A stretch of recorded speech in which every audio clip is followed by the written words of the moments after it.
ever studied for hours and then woke up the next morning and felt like you know nothing? A lot of students believe that studying longer means learning more, and this just isn't exactly true. Today I'm here to inform this Comm 110 class about how to study smarter and not harder. Instead of putting in more hours, students improve results by understanding how their brain focuses. I will discuss 3 main points: reducing distractions, using time management techniques, and understanding how memory works best. Now let's begin with my first main point. My first main point is how to reduce distractions while studying. One of the biggest problems while studying is multitasking.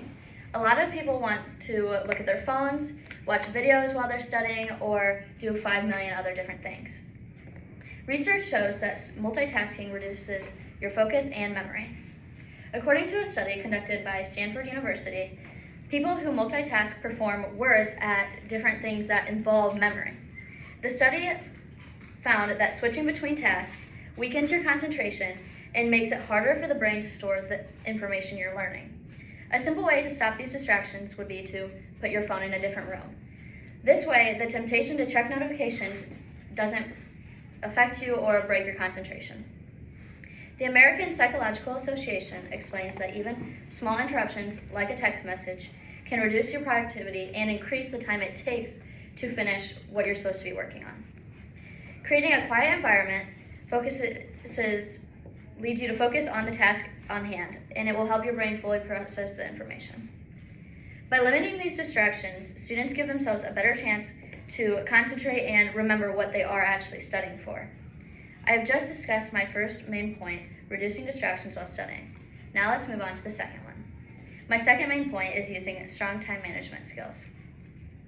A lot of students believe that studying for longer periods without stopping is the best way to prepare for a test. However, research suggests that studying for shorter, more focused sessions with breaks can improve your learning.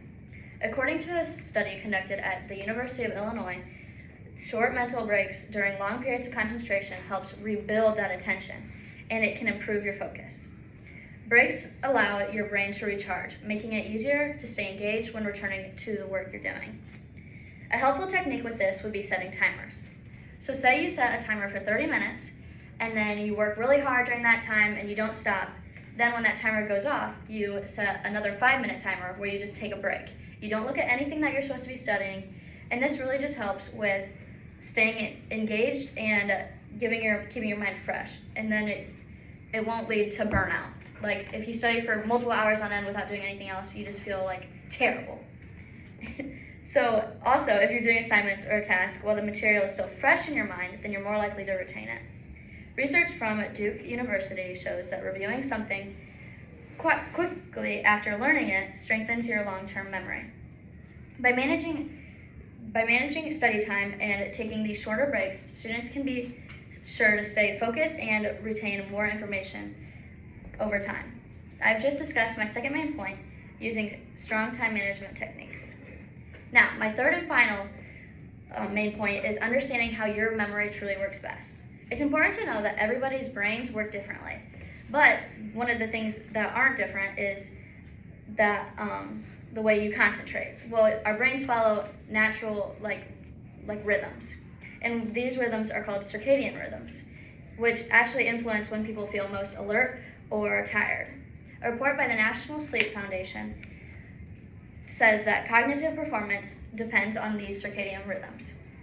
This means that some people focus better in the morning, while then some people focus better at night. This just has to do with when they're alert and they're most awake per se. Based on this, students can improve their studying by scheduling their most important work or time or studying when they are most alert. Another helpful strategy for improving your memory would be taking notes by hand. This, I don't know exactly why this works, but it's just so much better than listening to somebody and typing on a Google Doc. Even though some people think that writing on paper and then typing in a Google Doc is the same, being able to watch what you're writing and follow it with your hand, it goes in both ways, and it just leads to learning more.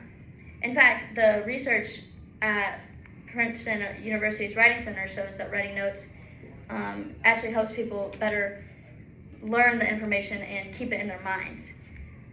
So when students understand how the brain encodes and processes information, they can choose study methods that match with the way their own memory works. I have just discussed my third main point, understanding how your memory works best. Now, I've just discussed all these three main points, which were, again, reducing distractions, using time management techniques, and knowing how your memory works best. Throughout this research, it shows that studying effectively doesn't really have to do with studying longer. It has to do with knowing how your brain works. Instead of just using strategies that work with the brain, then with the brain, you have to know how you are as a person too. By truly understanding these research methods, students can approach studying in a way more fixed and productive or structural ways. So the next time that you have to study for something and you sit down and you're deciding, well, do I just study for a really long period of time, or should I think about how my brain works? Maybe think about studying smarter and not harder.